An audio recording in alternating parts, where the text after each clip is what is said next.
Greetings and salutations and welcome to Lost in Video. In this video, we're going to be doing another retrospective, this time one of my all-time favorite family movies, 1989's Honey, I Shrunk the Kids.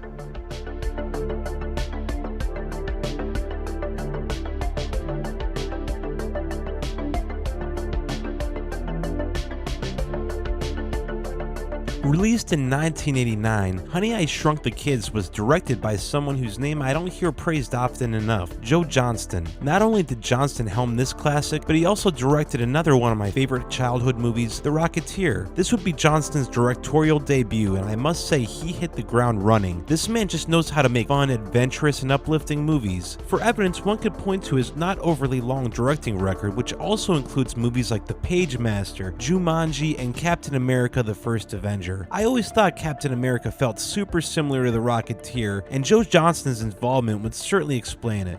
The movie was written by Stuart Gordon, Brian Usna, and Ed Naha. It was originally titled Teeny Weenies, and then because that's just a terrible name for any kind of movie, they cycled through a few other uninteresting titles until they settled on a simple line of dialogue from the movie, which was, of course, the grammatically incorrect Honey, I Shrunk the Kids. It should be Shrank. The cast of this movie is a lot of fun, as everybody who is involved does what they need to do in order to make the movie work. Rick Moranis plays Wayne Zielinski, a nutty professor-type character who seems to have a string of bad luck because Rick Moranis could never have good luck. In an interesting note, Rick Moranis was recommended to the filmmakers by John Candy after he, Martin Short, and Chevy Chase were all offered but turned down the role of Wayne Zielinski. I could see Martin Short in this movie, and even John Candy might have worked. Chevy Chase is the one who I feel would have completely changed this movie, probably for the worse, but maybe that's just because of his reputation in Hollywood and the kinds of roles he's done in the general that I have trouble seeing him fit in. This wasn't the only role that John Candy got Rick Moranis, as when he turned down the part of Lewis in Ghostbusters, he also recommended Moranis, who of course got the part. What a good friend. If you didn't know, John Candy was awesome. Matt Frewer stars as Big Russell Thompson, who is Wayne's animated outdoorsy neighbor. The two are not friends. While skimming his filmography, I was delighted and surprised to see how many other big projects Frewer was involved in that I didn't know of. He played the Trash Can Man in the 1994 television miniseries The Stand, based on Stephen King's famous book, and I still love that little series. Now that I know the Trash Can is Big Russell Thompson, I can totally see it. On top of a lot of voice acting work, Frewer is also in Zack Snyder's Dawn of the Dead remake, as well as The Watchmen, the first season in two separate shows that I really enjoyed, Altered Carbon and Perry Mason. His most recent role was actually in Perry Mason back in 2020, so it pleased me to see that Matt Frewer has been keeping himself busy and continuing to work after all these years.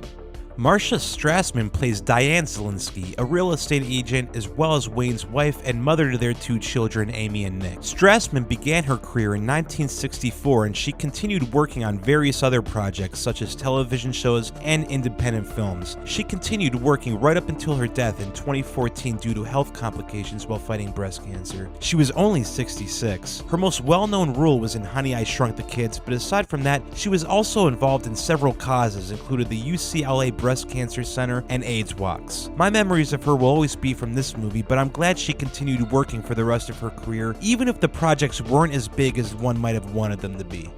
The rest of the main cast is rounded out with our child actors that we follow through the movie. This includes Thomas Wilson Brown, who plays Little Russ Thompson, the oldest son of Big Russ and his wife May. Ron is Russ's little brother and the youngest son of Russell and May, played by Jared Rushton, who I would later recognize in Pet Sematary 2 and then never see in anything else ever again. Amy O'Neill plays the oldest Zielinski child, who is also named Amy. Years after making this movie, she joined a circus act, which is something that Big Russell Thompson's character actually advises Amy and her little brother to do in the movie. And finally, Robert Olivery plays Wayne Zielinski's youngest son, Nick. Allegedly, there were originally planned to be 5 kids in the movie instead of 4, and one of the children would have been killed during the sprinkler scene. While the dark humor and morbid curiosity in me made me wish that aspect of the movie hadn't been removed, I don't think the tragedy of a dead child would have meshed well with the rest of this movie, and it would have taken the steam out of the film's fun and adventurous tone. It would have been hard to maintain the movie's whimsical feel if we had to watch a kid drown right in the middle of it. As the great philosopher Anthony Jeselnik once said, "People get weird when kids die." On that uplifting note, if you enjoy this content, please like, share, and subscribe. I'd also love to hear your thoughts on Honey, I Shrunk the Kids. Are you a fan? Was it part of your childhood, or did you discover it later on? Let me know that or any other thoughts you might have in the comments. Now, let's talk about what happens in the movie.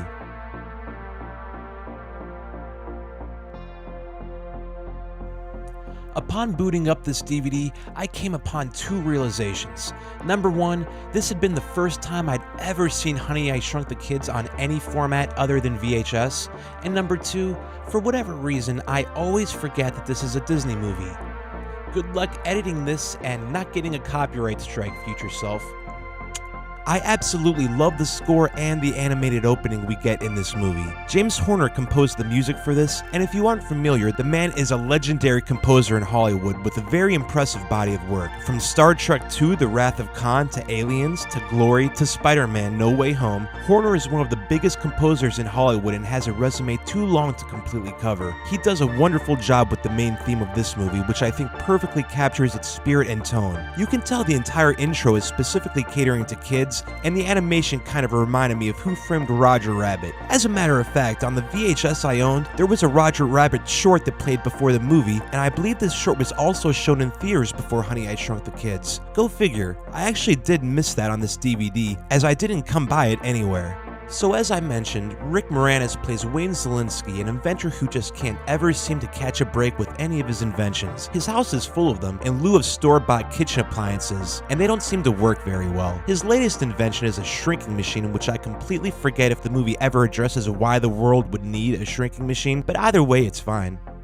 Wayne is married to Diane, who is a real estate agent and seemingly the breadwinner of the family, since Wayne's career seems to be struggling at the moment. They have their two children, their oldest, who's a typical teenager named Amy, and when I say typical, I mean every teenage girl from the 80s typical. She's popular at school and likes to lip sync to music while she cleans the house. Her younger brother, Nick, is exactly like his father Wayne. He's obsessed with taking things apart and building gadgets out of them.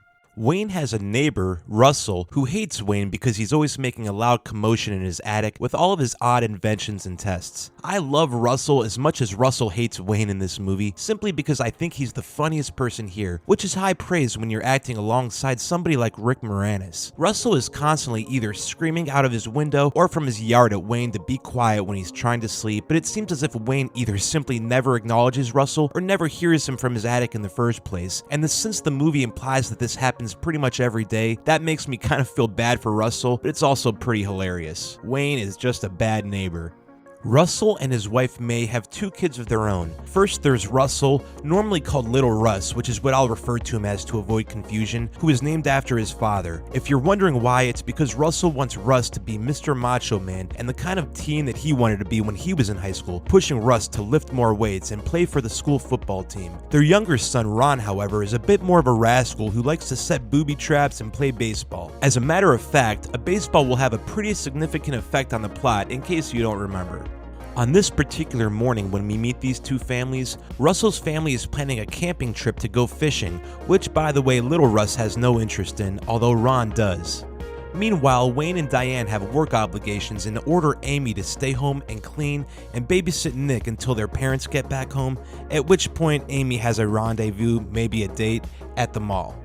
Before his big work appointment, Wayne tries to use his shrinking machine to shrink an apple, which I consider a strange choice, since if I were going to shrink something, I'd probably choose something a tad bigger just because if the thing disappears, how will you know if you shrunk it or just dissipated it? Well, we get our answer to that question with the apple anyways, and the shrinking machine just explodes it and the applesauce goes everywhere. Wayne is frustrated but leaves for work to go and explain this invention to his colleagues, believing that there is something to it and that it can work. Meanwhile, Nick is playing with another invention in their backyard, which is a lawnmower that has no handle and operates by remote control. This will come into play later since Nick's annoying and entitled brat friend Tommy Purvis is just itching to use this remote operated lawnmower. I guess in 1989 cutting grass with a remote control was tubular, or whatever made up word kids used to express their joy back then. If you can't tell by the name, Tommy Purvis is a horrible person and the worst character in the movie. We can see that little Russ has a crush on Amy when he catches a glimpse of her acting foolish, and through a conversation with his father, we can also see that he doesn't want to be a carbon copy of Big Russell, but instead wants to be his own person. Ron, on the other hand, seems to try to please his dad and be like him, but Russ seems to get more attention since he's the oldest and won't go along with what Big Russell wants him to do. Even though they're around the same age and are neighbors, because of their different styles, Ron and Nick do not get along, as we see them bickering in the yard at one point while their parents are preparing for their day. This is ironic since they seem to have the same interest of building things, albeit they're not much alike in any other way. Per example, the rascal Ron is practicing hitting baseballs when he accidentally hits one into the Zielinski's window, particularly the attic window where the shrinking machine is. In a stroke of bad luck, the ball turns on the shrinking machine and somehow incidentally fixes it as well. When he sees what happened, the responsible older brother, little Russ, takes Ron over to the Zielinski's house to admit that he broke their window and apologize. Amy tells Nick to take Ron upstairs to the attic to retrieve the ball while she and Russ have a moment to talk. Of course, when Nick and Ron go up to the attic to get the ball, the machine fires up because apparently no buttons need to be pushed once a ball hits the thing, and it instantly shrinks Nick and Ron. After a little bit, little Russ and Amy eventually go up to look for their siblings and they get shrunk as well. The four of them all reunite on the attic floor where they find a couch that was also shrunk right before Nick and Ron were. When Wayne gets home, the baseball momentarily gets a mind of its own and rolls onto the shrinking machine, coincidentally turning it off.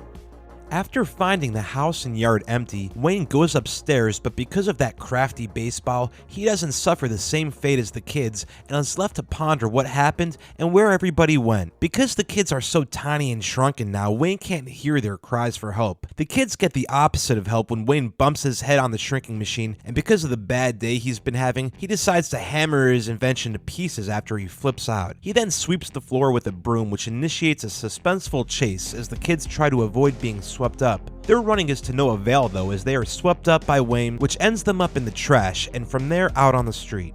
The kids escape the trash bag and, knowing their dad's invention is the only way they have a chance at returning back to normal, they begin a trek back to the Zielinski house to get help somehow. Despite being shrunk down to almost nothing, Amy's primary goal is to get back to normal size and go to the mall for her rendezvous with some guy. Along their journey back, they realize that Russ doesn't know how to whistle, which gives him and Amy something to kind of flirt about, I guess. Because Nick gets covered in pollen, he ends up on a bee in a fun scene where both the fathers of the missing kids try to swat the bee, not knowing that they are swatting at Wayne's son too. Wayne sees Ron's baseball bat in his backyard and even grabs it to take a few swings at the bee, thinking he can club it. I'm not sure that's the way to go about it. After Nick escapes the bee and the swatting fiasco comes to a close, Wayne looks at the baseball bat he was just wielding and realizes that Nick doesn't play baseball. He also notices the broken window Ron's baseball went through, and eventually he puts together what must have happened. In a hilarious display, he tries to navigate the backyard without walking in the grass because he fears stepping on his children. These techniques become more intricate and advanced as we see later. In another sequence, Wayne inadvertently terrorizes his kids by turning on the sprinkler by accident, and the drops of water to these kids are like huge bombs going off, which looks pretty cool. Amy falls into what to them is a huge body of water and dirt and other gross stuff, even though it's probably not even a puddle, and Russ has to save her, pulling her out and giving her CPR, which saves her. When Nick asks where Russ learned how to do CPR, little Russ says French class, which is apparently hysterical if you're Nick's age and are able to piece it together, which he isn't until later.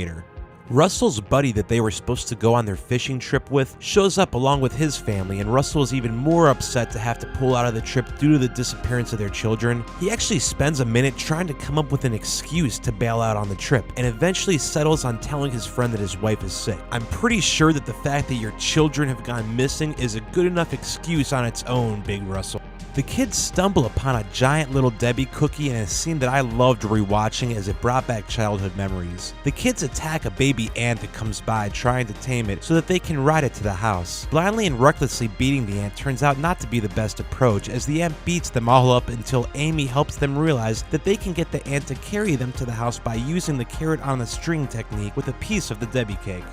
Big Russ goes outside to smoke a cigarette and notices his neighbors acting strange and hanging from a suspended bar or rail in their yard, holding magnifying glasses to the ground and calling their children's names. After having no luck finding the kids, Wayne and Diane tell Russell and May that he believes his invention shrunk all of their kids. Russell doesn't believe Wayne at first and reacts angrily, although his bad habit of smoking gives the kids a source of light in the yard when he flicks his cigarette and the embers fly all over the yard. The kids are able to make makeshift torches out of the embers that probably smell like tobacco. In another cool moment, Nick discovers a Lego, which has those little holes in the bottom, and to the kids who are so tiny, those are like bunkers now, so the kids are able to sleep in the Lego instead of on the dirt. Wayne comes to the conclusion that he needs to fix his shrinking machine correctly and then hope his kids can find a way back to the house where he can hopefully spot them and rescue them. I mean, his kids have been shrunk down to microscopic size and then he dumped them in the trash and put them out on the street, so to think that these children will be able to find their way back home is definitely living on a prayer. Little Russ and Amy's obvious romance begins to blossom as Amy is sad that she was too stuck up to notice Russ, who she now likes. They make out until they're attacked by a menacing scorpion. The kids are scared until their friend, the baby ant, returns to protect its friends in an act of bravery. This makes the ant the best character in the movie as it never makes any mistakes. The kids try to help the ant in its fight against the scorpion by fighting alongside it. Once they defeat the now to them giant monster, the friend who helped them and who Ron especially was close with, Auntie, has been stung and sadly dies as the kids mourn their friend. Again, the best character in the movie. Rest in peace, Auntie. That stupid remote control lawnmower comes back to haunt Nick and the others as his stupid, bratty friend Tommy Purvis arrives at the Selinsky residence, and because Tommy is a little jerk, he begins to operate the mower in the Selinskys' yard without asking anyone, as if he owns the place. The kid has no respect for the property of others, which is a very off-putting trait, as he just has a real blast driving around a lawnmower with a remote control. If the filmmakers were really married to having a kid die in the movie, they should have picked Tommy Purvis. The kids narrowly escape the wrath of the lawnmower when Wayne gets control of the remote from the monster that Nick invited into his family's home. But the next challenge comes when they find a ride to the house by way of their dog, who is another true hero in all of this, just like Auntie. The dog brings them into the Zelinsky home and onto the kitchen table, where Nick falls into Wayne's bowl of cereal. Wayne nearly eats Nick by accident, but our hero, the dog, bites him, which makes him realize that Nick is in his cereal spoon, and soon everyone is discovered. Even though sadly Auntie died, I'm glad the family dog played a role that gives us a real character to root for in this fun family adventure. They all go to the attic where they plan to try to blow the kids back up to regular size. This is a risky procedure as we saw how temperamental the machine was when it blew up that apple. I wish they used that machine to blow up Tommy Purvis first, but this is a family movie, so I'll just imagine the worst in my head. Wayne shrinks Russell to test the machine and make sure it works, and Russell's only contribution to helping the kids other than being a really funny character to me. So Wayne brings the kids and Russell all back to their normal size, and everyone has a conversation about how they learned their lesson. Finally, we next see the two neighboring families spending Thanksgiving together, now with everyone getting along. There is a giant turkey because Wayne blew it up, of course, which is a nice teaser for the sequel that shouldn't have ever been made, Honey, I Blew Up the Kid. Nick also finally gets the joke about French class that Russ mentioned earlier, and everything is neatly tied up with a bow. The end. Hey friends, I just wanted to interrupt to say that if you've heard the synthwave music in the background, that's from White Bat Audio and specifically Karl Casey. I just wanted to give him credit and give White Bat Audio credit for the amazing background music. It's copyright free and royalty free. If you go to their YouTube page, even if you don't have anything that you need to use music for copyright free reasons, it's just great music to listen to. So I had to give Karl Casey a shout out and White Bat Audio.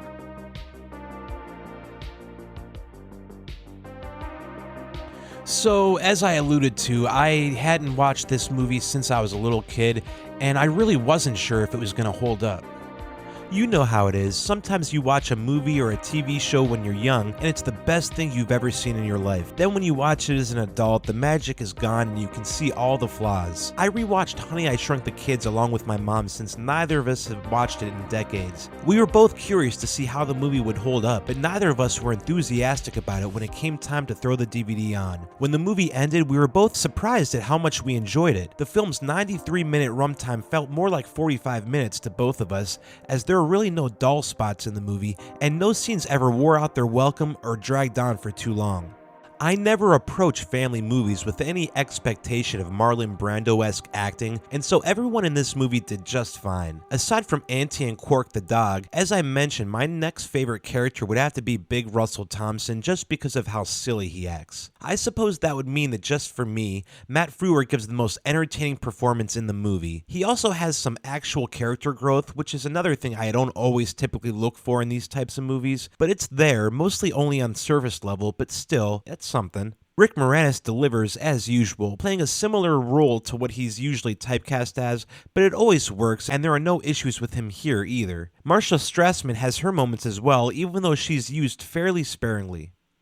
I'm not typically a fan of child actors, and we all know why. They're just usually not that great, or at least it used to be that way. And you can't blame them either, they're kids. In this movie, that's not an issue whatsoever though, at least for me. Out of all the kids, Robert Olivery was the standout to me as Nick. For whatever reason, he just felt the most like his character, a near carbon copy of his father, but not by force like Russell tried to do with his kids. Instead, it feels like this was an organic development. The other kids are fine though, as I said, there are no performances that are bad enough to ruin this movie for me. I'd say the two older actors, Thomas Wilson Brown as Little Russ and Amy O'Neill as Amy, are probably the two weakest child actors in the movie, but again, not really bad. But it's the two younger siblings, Jared Rushton as Ron and Robert Olivier as Nick, who give the more convincing performances in my opinion. They mostly seem like real kids, whereas the other two seem like they're acting. Maybe they'll get better in the future though, you never know.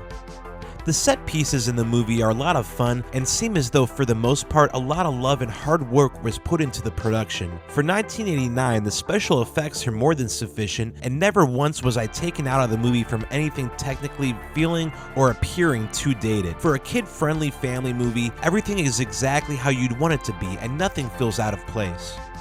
All in all, it was just a real treat revisiting this 1989 classic. It gave me all those nostalgic feelings one could hope for, while at the same time impressing me with how well it still holds up 34 years later. Not only am I happy I rewatched this movie, but I would absolutely recommend that anybody who hasn't seen this in a long time, get a hold of it however you can and give it another watch. I promise you won't be disappointed or let down if you liked it before, like some older favorites tend to do. This one is definitely worth your time whether you feel like taking a trip down memory lane, or if you're just looking for a fun way to spend 90 minutes. Well, that just about does it for me and this retrospective of Honey, I Shrunk the Kids. I hope you enjoyed revisiting this with me, as I had so much fun digging deeper into this movie than I ever had before and learning a lot of new things about a movie that's been in my life since I can remember. Thanks for stopping by, and thanks for getting lost in video. See you next time.